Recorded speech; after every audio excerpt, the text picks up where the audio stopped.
Robots, ये file है, इसका नाम क्या है जी, robots.txt।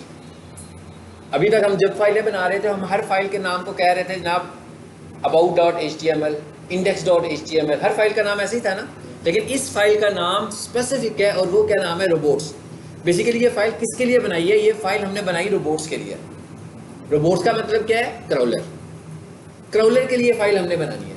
हम ये फाइल बनाकर कुछ इंफॉर्मेशन दे रहे हैं क्रॉलर को अपनी वेबसाइट के मतलब। क्या इंफॉर्मेशन दे रहे हैं, हम ये दे रहे हैं कि भाई हमारी वेबसाइट पे तो बहुत सारा डाटा है, तो आपने कौन से डाटा को क्रॉल करना है और कौन से डाटा को क्रॉल नहीं करना, यानी छोड़ देना है। ये सारी मुख्तसर सा मैंने बताया कि ये सारी इंफॉर्मेशन हमने बतानी है रोबोट्स की फाइल में। और इस फाइल का जो नाम है वो फिक्स है, स्पेसिफिक नाम है, यही है। आप 500 वेबसाइट भी किसी की बनाएंगे, हर किसी की वेबसाइट के अंदर रोबोट्स की फाइल होगी और हर किसी की रोबोट्स फाइल का नाम यही वाला होगा जो मैंने यहाँ पे लिखा हुआ है। ठीक है, मतलब नाम लिखते हुए कोई जरूरी नहीं है कि इसका आर कैपिटल हो, robots.txt बस फाइल का नाम है।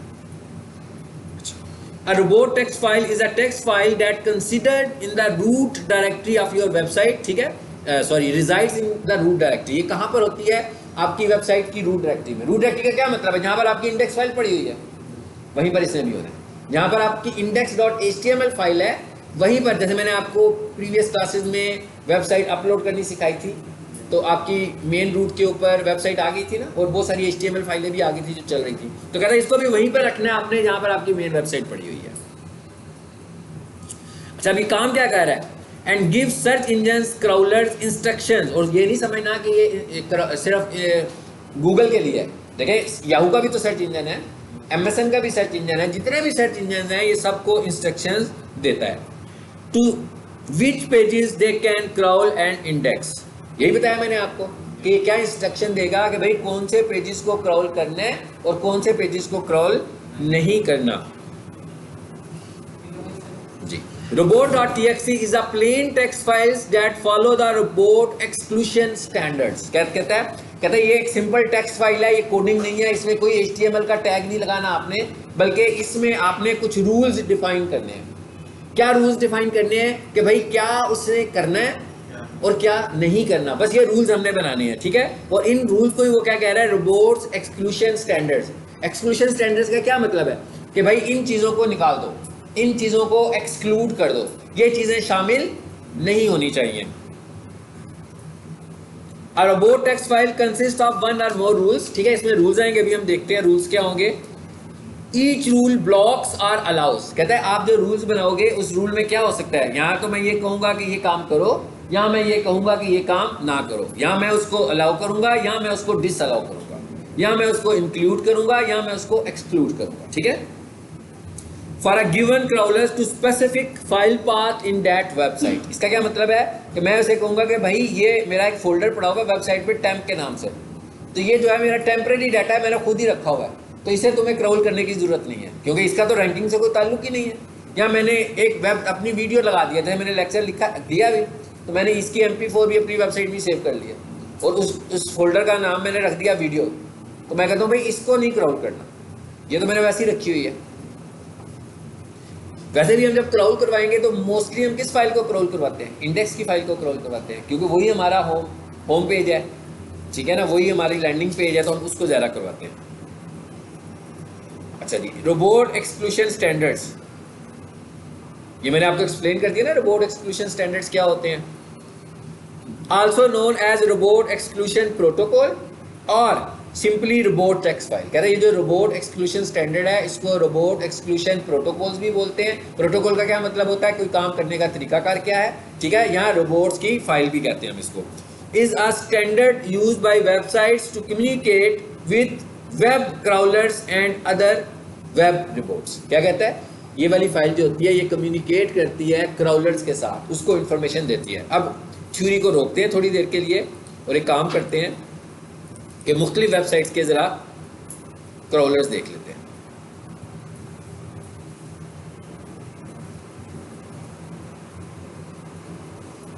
क्या होगा इसको,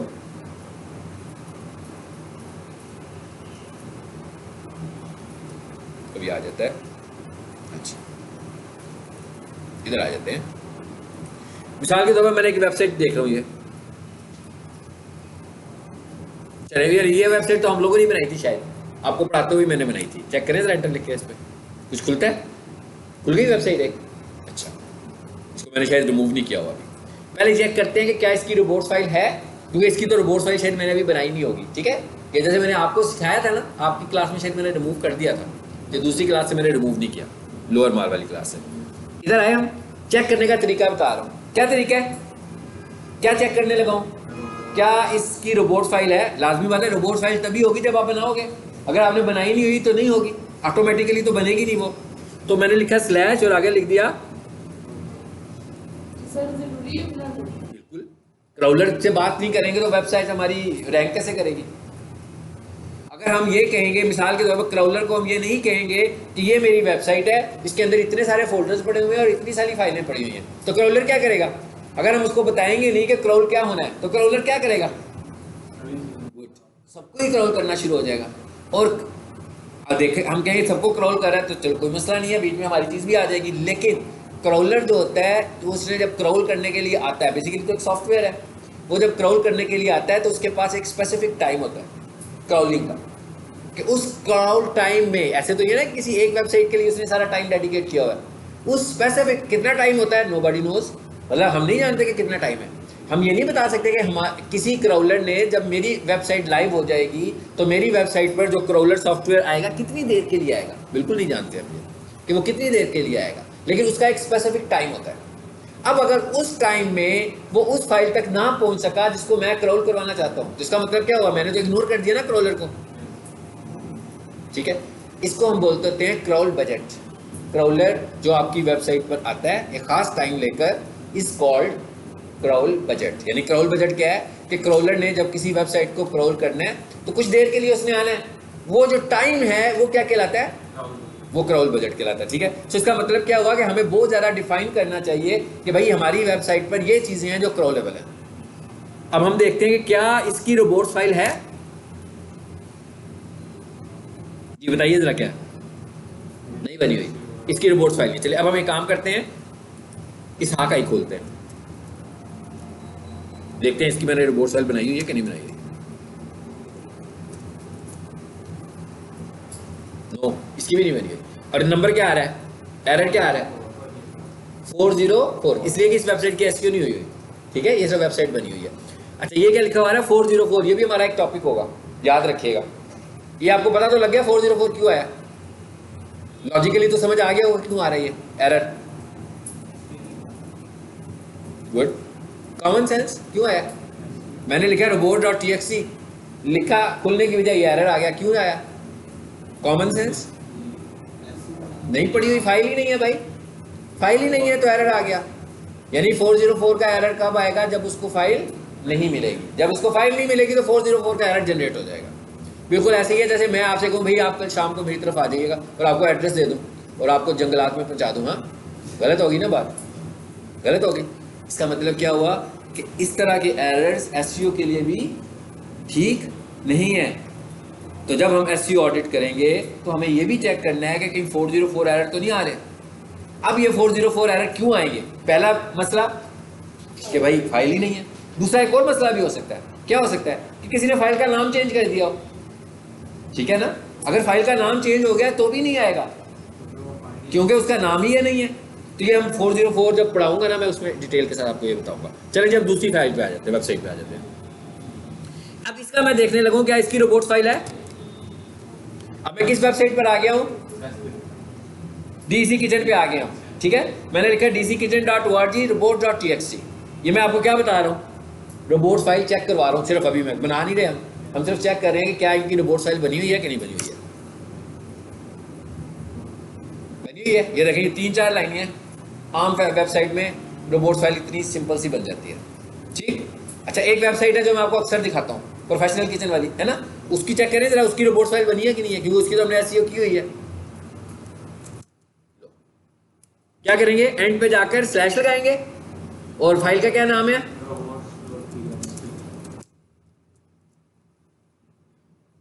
बनी हुई है इसकी भी। यानी अब आप किसी भी वेबसाइट की रोबोट फाइल चेक कर सकते हैं। रोबोट्स फाइल का होना एक एसईओ का बहुत बड़ा फैक्टर है।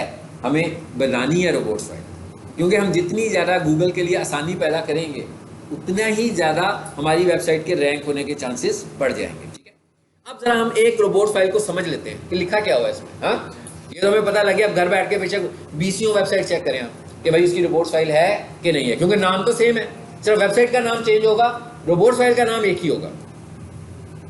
अच्छा, सबसे पहले लिखा हुआ है यूजर डैश एजेंट। अच्छा, यूजर डैश एजेंट का मतलब क्या होता है? यूजर डैश एजेंट का मतलब क्राउलर। यूजर डैश एजेंट का मतलब क्राउलर। क्या कहता है? User dash agent colon asterisk. Asterisk का क्या मतलब होता है? एक क्राइटेरिया के लिए हम यूज करते हैं ना, जब हमने ऑल को रिप्रेजेंट करना हो तो हम क्या देते हैं? Asterisk all. कोई भी बताना हो तो क्या लगा देते हैं? स्टैरिक। अगर मैंने कह रहा हूँ कि नहीं सिर्फ एक अली, तो अली लिख दूंगा। अगर मैंने कह रहा हूँ सारी क्लास के स्टूडेंट्स, तो स्टैरिक लगा दूंगा। तो इसका क्या मतलब होगा? अगर क्लास में 500 बच्चे भी बैठे होंगे तो इसका मतलब है मैं 500 की तरफ इशारा कर रहा हूँ। तो स्टैरिक का क्या मतलब हुआ कि ऑल। स्टैरिक का क्या मतलब हुआ? ऑल। और यूजर एजेंट का क्या मतलब हुआ? क्राउलर। तो अब बात समझ में आ गई कि पहला पैरामीटर क्या बताया जा रहा है कि भाई जितने भी क्राउलर्स हैं सारे के सारे मेरी वेबसाइट को क्राउल करें। ठीक है, ये अब जब क्राउलर आएगा हमारी वेबसाइट पर, हमारी रिपोर्ट्स को चेक करेगा और वो कहेगा हाँ भाई ठीक है, मुझे वेबसाइट ने मना नहीं किया हुआ अपनी वेबसाइट पे आने से। ठीक है, तो वो मेरी वेबसाइट को क्राउल करेगा। समझ आ गया? इसका मतलब क्या हुआ कि आप जब भी रोबोट्स फाइल बनाओगे तो ये पहली लाइन तो लाजमी आपने हर किसी में ही लिखनी है। क्या लाइन है ये? और इसी तरह लिखनी है स्मॉल लेटर्स में, user dash agent colon asterisk. चलो आगे क्या है? आगे मैंने लिखा allow colon. Allow colon, allow का मतलब क्या है? सबको पता है कि भैया मैं क्या कह रहा हूँ कि अलाउ क्या करना है। मैं कह रहा हूँ भाई सब कुछ अलाउ कर दो, कुछ नहीं लिखा आगे। मैं क्या आगे कुछ नहीं लिखा। हाँ, अगर मैं इसके आगे लिख देता अलाउ कॉलन index.html, इसका मतलब मैं सिर्फ एक ही फाइल अलाउ कर रहा हूँ। ठीक है, मैं कह रहा हूँ अलाउ कॉलन, सब कुछ अलाउ कर दिया। दूसरा पैरामीटर भी समझ में आ गया कि अलाउ करना होगा तो क्या यूज करेंगे? Allow colon. अगर मैं फॉर एग्जांपल फोल्डर बताना चाहता तो मैं बता देता कि कौन कौन सा फोल्डर मैं अलाउ करवाना चाहता हूँ और कौन सा नहीं करना चाहता। अच्छा, तीसरे नंबर पर क्या लिखा हुआ आ रहा है? डिसअलाउ।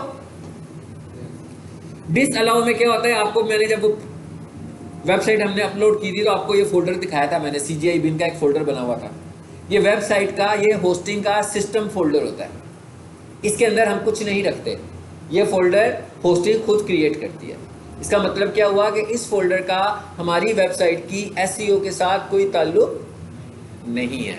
तो ऐसे फोल्डर जिनका SEO से कोई ताल्लुक ना हो उन्हें हम डिसअलाउ कर देते हैं। ठीक है, सो मैंने इसे कह दिया भाई इस फोल्डर को डिसअलाउ कर दो।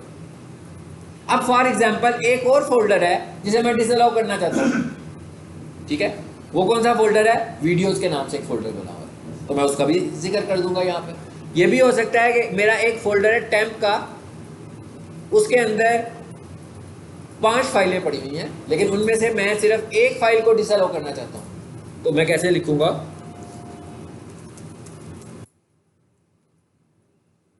मैं लिखूंगा डिस अलाउ कॉलन। अभी क्या लिखा था मैंने? इसका क्या मतलब है? इसका मतलब है पूरे फोल्डर को ही डिसअलाउ कर दिया। लेकिन अगर मैं इस तरह लिखूं,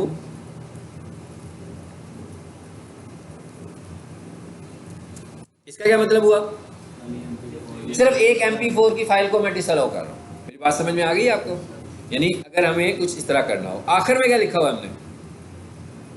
ये तो हो गया, इतना सा मैंने मैप बना दिया अपना। ठीक है, मैंने बता दिया किसको अलाउ करने और किसको डिसअलाउ करने।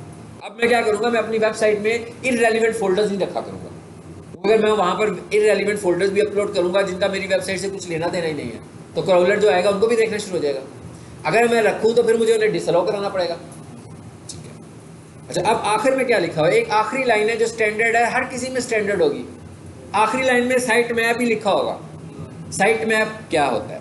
ठीक है, ये समझ लेते हैं। साइट मैप किसको बोलते हैं? साइट मैप बिल्कुल ऐसे ही है जैसे मेरे घर में आने का एक मैप है, गूगल मैप है ना, एक पीक सोल्यूशन में आने का एक गूगल मैप है जिसको फॉलो करते हुए आप आ जाते हो। अब साइट मैप क्या है? आपकी वेबसाइट का एक मैप है।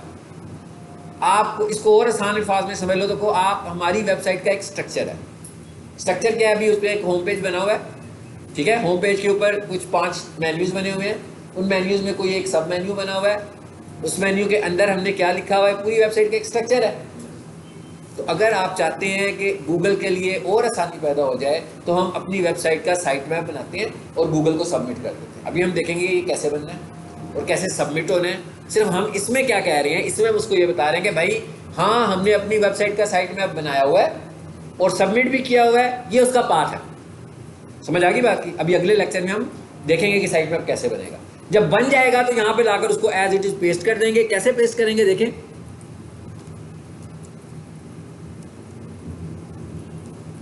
जी यहां मैंने क्या लिख दिया, स्लैश। इसका मतलब क्या है कि अगर इसका साइट मैप बना होगा तो खुल जाएगा, नहीं बना होगा तो फिर एरर आ जाएगा। एंटर करें। अब देखो और कुछ परेशानी वाली चीजें नजर आनी शुरू हो गई हमें, है ना। इस इंफॉर्मेशन से, इस कोड से हमें कुछ लेना देना नहीं है। इसका मतलब क्या हुआ है कि किसी ने बनाया हुआ इसका साइट मैप, इसका ये मतलब है। अभी हम देखते हैं वो वाली जो वेबसाइट थी वो कौन सी थी, डेमो, ये थी ना। देखें जरा इसका साइट मैप है कि नहीं है।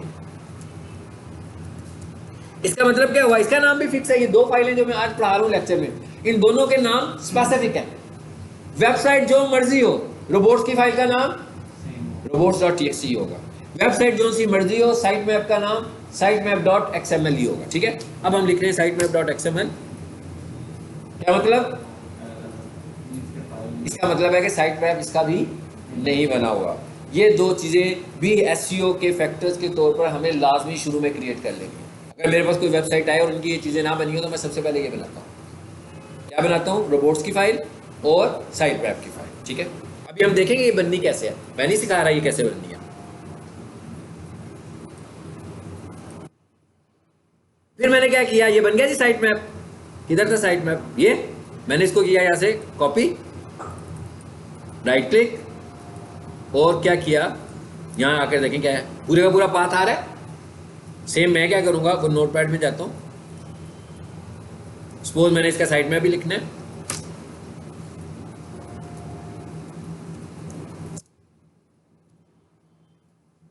लिख दिया।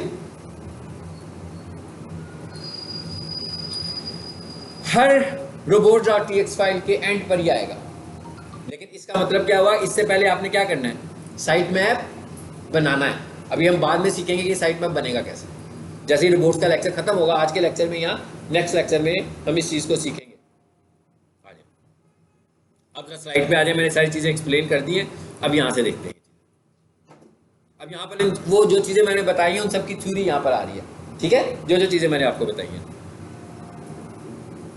सबसे पहले क्या लिखा हुआ जी, what happened if you don't have a robots file. भाई अगर हमारे पास रोबोट्स फाइल नहीं है, मैंने भी आपको बता दिया, अगर हमारे पास रोबोट्स फाइल नहीं है तो क्रॉलर क्या करेगा, पूरी की पूरी वेबसाइट भी क्रॉल करेगा। ठीक है, और अगर उसका क्रॉल बजट खत्म हो गया और वो उस जगह पे ना पहुंच सका जिसे क्रॉल करवाना चाहते थे हम, जिसका मतलब क्या हुआ कि उस सेशन में हमारी वेबसाइट क्रॉल ही नहीं होगी।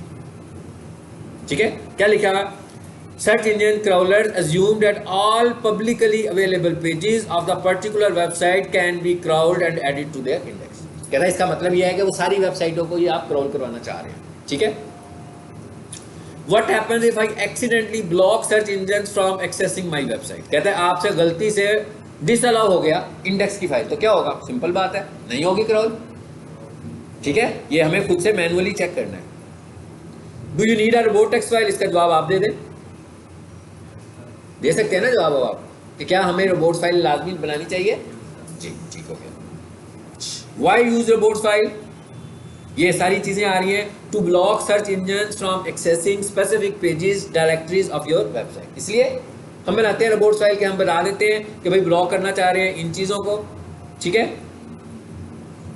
When we have a big website crawling, कहता है आपको छोटी वेबसाइट हो फिर तो कोई इतना मसला नहीं होगा, लेकिन जब बड़ी वेबसाइट होगी तो उसमें तो बहुत मसला होगा। लेकिन गूगल का एल्गोरिदम क्या कहता है, गूगल का एल्गोरिदम कहता है कि भाई बनाओ रोबोट्स की फाइल बनाओ, मैं चाहता हूं कि आप रोबोट्स की फाइल बनाएं।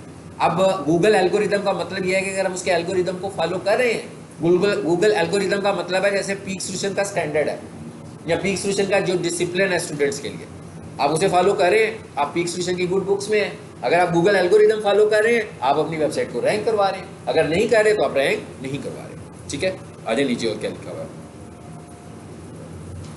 हाँ जी, two important things to know about robot file. जी पहली चीज क्या है जी, कहते हैं आप जो कुछ लिखोगे, the first thing is that only rules you add to the robots are directives only. This means it is not up to, it is up to the search engine to obey the, मतलब कहता है इसका मतलब ये भी नहीं है कि आपने जो लिख दिया है तो गूगल का जो सर्च इंजन है या उसका जो क्रॉलर है वो उसको 100% फॉलो करेगा, आपने उसको एक डायरेक्टिव दे दिया। अब ये गूगल के क्रॉलर की अपनी मर्जी है कि वो आपकी इस इन्फॉर्मेशन को किस तरीके से लेता है, आमतौर पर वो उसको सही लेता है, लेकिन आपने ये नहीं समझना, चैलेंज नहीं करना कि भाई आप क्या हो गया 2-3 महीने हो गए क्रॉलर आ नहीं रहा हमारी वेबसाइट पर, तो हमने तो लिखा हुआ था, इस तरह का चैलेंज आप नहीं कर सकते। ठीक है, कहता है ये एक डायरेक्टिव है। In most cases they do, but if you have content that you don't want to be included in their index, the best way password protect। कहता है अगर आप चाहते हैं कि आपकी वेबसाइट पे कुछ ऐसी फाइलें हैं जो आप चाहते हैं क्राउल ना हो और उनको आपने रिपोर्ट्स में भी नहीं बताया, तो कहते हैं आप उन फाइलों को पासवर्ड लगा दें, क्योंकि फाइल खुलेगी तो चेक होगा ना, तो फाइल को अगर पासवर्ड लगा होगा तो उस फाइल में जाएगा ही नहीं। ठीक है, अच्छा is the second thing is that even if you block a page in robot, it can still appear in the search results if it has a link from other page। ये बड़ी important बात है। कहता है आपने क्या किया, मैंने about us का जो पेज है aboutus.html, उसके मतलब मैंने बता दिया, क्या बताया, मैंने कहा भाई इसको डिसअलाउ कर दो। ठीक है, इसका मतलब क्या हो गया, पेज डिसअलाउ हो रहा है, लेकिन जब क्राउलर मेरे होम पेज पर आ रहा है वो तो अलाउ था। होम पेज के ऊपर एक लिंक बना हुआ है, जब हम उस लिंक पे क्लिक करते हैं तो हम कहाँ चले जाते हैं, अबाउट अस पर चले जाते हैं। इसका मतलब क्या हुआ कि एक जगह से तो मैंने उसे मना किया है, लेकिन दूसरी जगह से वो उस पर जा सकता है। मतलब बताना क्या चाह रहे हैं हम, बताना ये चाह रहे हैं कि जिसको आपने डिसअलाउ करना होगा, अगर उसके लिंक्स लगे होंगे तो वो अलाउ हो जाएगा। अगर आपने उसे डिसअलाउ करना है तो उसे लिंक से भी टेम्परेरी तौर पर रिमूव करें, ताकि वो क्राउल बिल्कुल ना। समझ आ गई बात की? सर वो लिख देंगे ना वो लिंक्स में डिसअलाउ, लिंक में तो डिसअलाउ नहीं ना लिख सकते। लिंक में, लिंक तो होम पेज पर पड़ा हुआ है, index.html की फाइल को आपने अलाउ किया हुआ है, ठीक है ना, उसके ऊपर लिखा हुआ है click here for about us for example, तो उसमें तो लिंक है ना। अब जब हमने अबाउट अस को डिसअलाउ किया है तो मैं इंडेक्स की फाइल में आऊंगा और जहां पर लिंक लगाया होगा, जहां पर लिंक लगाया होगा उस लिंक में जाकर उस लिंक को फिलहाल हैश कर दूंगा। याद है ना हैश करना, हैश कर दिया तो क्या होता है, लिंक फॉलो नहीं होता। तो वो ये कहता है कि आप, वो बता हमें सिर्फ ये रहा है, कहते हैं ये बात याद रखें कि आप सिर्फ डिसअलाउ करने से आप मना नहीं करते, आपके जो लिंक्स होते हैं वो भी क्राउल करवा रहे होते हैं। ठीक है, चलो आगे चलें। ये अब मैंने पहले ही बता दिया आपको सारा, यही बताया ना मैंने आपको। कहता है जी ये काम कैसे करती है, ऐसे करती है, user agent disallow allow site में, अब यही थे, यही है ना सारे डायरेक्टिव जो हमने वहां पर दिए हैं उसको। यूजर एजेंट किस लिए है, क्राउलर बताने के लिए। डिसअलाउ का मतलब है कि भाई ये फोल्डर ना आए, अलाउ का मतलब है इसे अलाउ कर दो, और साइट मैप अगर आपने बनाया। ये सारी एक्सप्लेनेशन आ रही है जो मैंने भी आपको एक्सप्लेन की है, वही आ रही है ना।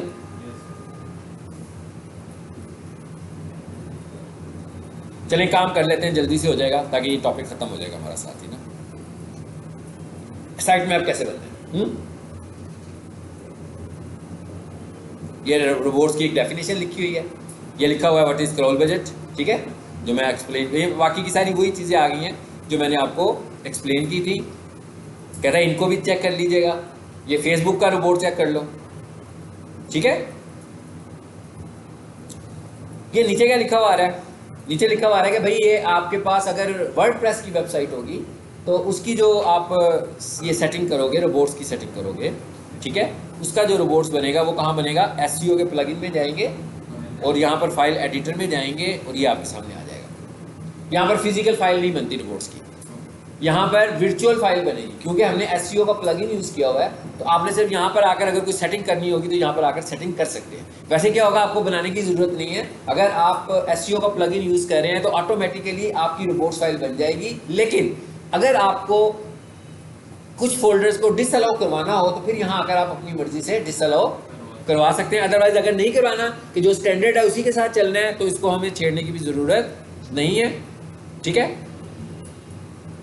ये एक एग्जांपल लिखी हुई है जो मैं भी आपको करा रहा था।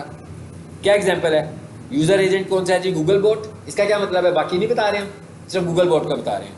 दिस अलाउ डेटाबेस का फोल्डर जो बड़ा हुआ है इसको भाई क्रॉल नहीं करना, ये तो डाटा का रिकॉर्ड रखने के लिए। दिस अलाउ स्क्रिप्ट, स्क्रिप्टिंग के भी क्या काम था? एनिमेशंस के लिए स्क्रिप्टिंग हुई है, इसको भी हमने एसईओ के लिए तो यूज ही नहीं किया हुआ। और we also test it from search console, ये भी आपको मैं बताऊंगा। सिर्फ एक चीज़ और आखिर में देख लेते हैं कि सर्च साइट मैप कैसे बनना है। साइट मैप फ्री बनना है आपका ऑनलाइन, इसके लिए आपको कोई कोडिंग सीखने की जरूरत नहीं है। आपने सिर्फ क्या करना है, कोई भी साइट मैप जनरेटर की वेबसाइट खोल लेनी है और वहां जाकर अपनी वेबसाइट का नाम बता देना है, तो उसने आपकी वेबसाइट का साइट मैप बना देना है। कैसे? देखिएगा, मैं लिख रहा हूं, मैं कह रहा हूं भाई ऑनलाइन, देखें मैं क्या करने लगा हूं, मैं ऐसी वेबसाइट खोलना चाह रहा हूं जो मुझे साइट मैप बना कर दे दे। तो मैं लिखता हूं ऑनलाइन साइट मैप जनरेटर। मैंने इसका जूम काफी बड़ा किया हुआ है मेरा ख्याल है, तो छोटा कर देते हैं। कितनी सारी वेबसाइट्स आ गई हैं, ये फ्री है, इसकी कोई कॉस्ट नहीं है, फ्री में आपका साइट मैप जनरेट हो जाएगा। इस पर क्लिक करें, पहली वाली पे क्लिक कर देता हूं मैं। याद रखना हो तो ये वेबसाइट का यूआरएल याद रखें, तो मेरा कीवर्ड यूज करें, कीवर्ड लिखेंगे तो कितनी सारी वेबसाइट आ जाएंगी। किसी पे भी क्लिक कर दें, चले जी यहाँ पर आकर मैं साइट मैप जनरेट करने लगा। ठीक है, चलें जी हम इस आक आई को ही बना लेते हैं। कैसे बनेगा? यूआरएल लिखेंगे वेबसाइट का, वेबसाइट का नाम जैसे मैं कॉपी करके लाया था, या खुद से HTTPS से लिख दूं, और फिर क्या करूं, कोई मसला नहीं है, खुद ही हो रहा है ना, सब कुछ ऑटो जनरेट हो रहा है। जब ये कंप्लीट हो जाएगा तो डाउनलोड की ऑप्शन आ जाएगी आपके पास। आ गया व्यू, डाउनलोड का बटन भी आ गया, ये फाइल आ गई मेरे पास।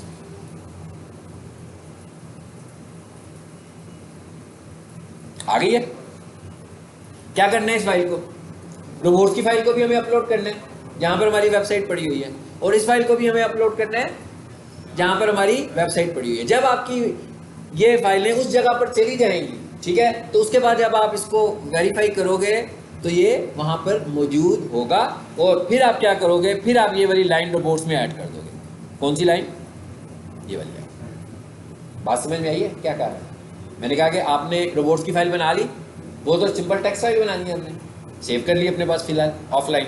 उसके बाद आपने क्या किया, online site map generator use किया, साइट मैप भी आ गया, इसके अंदर तो हमने कोई चेंज भी नहीं करनी है। फिर मैंने क्या किया, अपनी होस्टिंग खोली, जहाँ पर मेरी वेबसाइट पड़ी है, ये दोनों फाइलें वहाँ पर अपलोड कर दी। इसका मतलब क्या हुआ, अब रोबोट्स की फाइल भी ऑनलाइन हो चुकी है, रोबोट्स और साइट मैप की फाइल भी ऑनलाइन हो गई है। लेकिन साइट मैप को ऑनलाइन करने के बाद ये लाइन अभी हमने इसमें रोबोट्स में ऐड करनी थी, ये तो ऐड नहीं हुई थी ना। यहाँ तो हम पहले ही साइट मैप बना लें और बाद में रोबोट्स की फाइल बनाएं, ताकि ये वाली लाइन भी उसमें चली जाए, उसके बाद कर दें, बस हमारा काम खत्म। यानी आज के लेसन में हमने दो चीजें सीखी हैं, रोबोट्स की फाइल बनाना, और ये रोबोट्स है जो क्रॉलर को ला रहा है हमारी वेबसाइट पर बार बार। तो जब तक हम उसको ये डायरेक्टिव नहीं देंगे तो उस वक्त तक वो सही तरीके से हमारी वेबसाइट पे आएगा नहीं, और आएगा तो उसको समझ नहीं आएगा कि मैंने क्रॉल क्या करना है। तो मैंने आपको दो काम सिखाए हैं, रोबोट्स की फाइल क्या होती है, और रोबोट्स की फाइल कैसे बनाते हैं, और रोबोट्स की फाइल कैसे काम करती है। रोबोट्स की फाइल बनने के बाद उसने अपलोड होना होता है, ठीक। उसके बाद क्या कहा मैंने आपको, साइट मैप कैसे बनाना है। साइट मैप बनाने के लिए हम फ्री टूल यूज़ करते हैं इंटरनेट से।